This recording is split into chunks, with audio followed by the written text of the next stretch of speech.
there's this concept that never put all your eggs in the same basket. P2P lending में आप एक loan में invest नहीं करते, राइट? आप 100, 150, 200, हजारों लोन में एक साथ इन्वेस्ट कर सकते हो. तो आप इस डाइवर्सिफिकेशन को, इस कॉन्सेप्ट को किस तरीके से देखते हो? So I lend 1 lakh only at any point of time. So every time, if I have 5 lakh rupees, I create 5 schemes, 1 lakh each. So every time I get different borrowers. So risk get diversified. What kind of returns or earnings है जो आपने देखा है? Annualized returns, if you say, it will be between 13 to 15% average. Lowest is 6% and highest is 28%. But average is 13 to 15. 13 to 15%. I didn't lost any rupee as in my capital anytime. जब आप research कर रहे थे peer to peer lending के बारे में, तो क्या आपने देखा था ग्लोबल मार्केट में peer to peer lending कैसे काम करता है या अभी तक कैसे चल रहा है? ऐसा कुछ रिसर्च किया था आपने?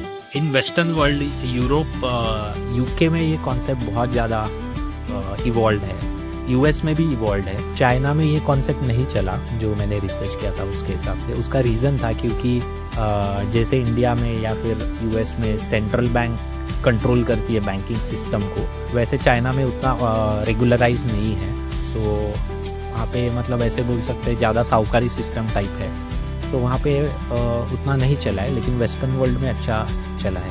सो मुझे कॉन्फिडेंस है इंडिया में बहुत सही चलेगा कॉन्सेप्ट, क्योंकि आरबीआई का बहुत कंट्रोल है सिस्टम के ऊपर. एक जो फीचर के बारे में हम थोड़ी देर पहले बात कर रहे थे, दैट इस इंस्ट्रूमेंट में आपको पैसे ऑलमोस्ट हर दिन आते हैं अगर आपके पास एक सिग्निफिकेंट पोर्टफोलियो है, जिसकी वजह से एक्सआरआर दिखाना बहुत डिफिकल्ट हो जाता है, बिकॉज पैसे ऑलमोस्ट रेगुलर बेसिस पे आपके पास आ रहे हैं. कभी ऐसा फील हुआ दैट इतने सारे ट्रांजैक्शंस हो रहे हैं and you don't want any of that, and आपको महीने में एक बार आए तो भी चलेगा, समथिंग लाइक दैट? एवरीडे आना चाहिए. मतलब कैश इज ट्रुथ. बाकी वो सब स्टोरी है, मतलब इंडिया ग्रोथ स्टोरी और वो अमृत काल वगैरह वो स्टोरी है. वो कैश आना चाहिए अकाउंट में.